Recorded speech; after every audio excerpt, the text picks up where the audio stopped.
Hindi naman libro actually, mga kapatid.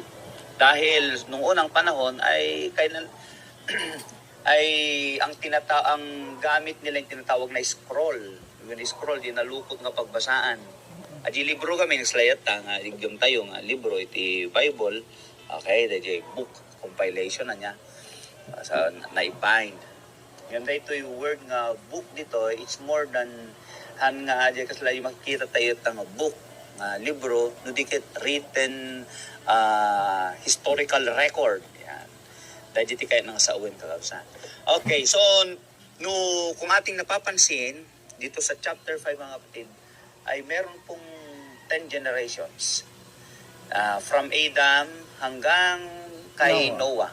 Spanning 1,656 years. Tingnan niyo mga kapatid. So, ang pinagkung sa Genesis, o kaya dun sa first 5 books of Moses, mga kapatid, ang pinag-uusapan dyan na henerasyon sa kaisipan ng yung mga antediluvian, mga kapatid, ay 1,000 years, ang isang generation. Kaya makita natin dito yung haba ng mga buhay ng mga anak ng Panginoon. Though we will come to that.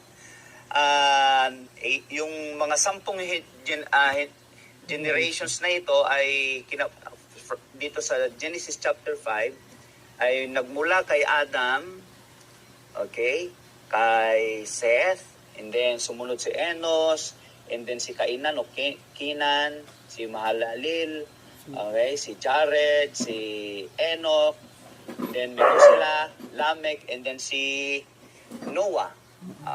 Na dito mga kapatid, bawat pangalan ng mga tao na ito ay merong ibig sabihin. Yan. For example,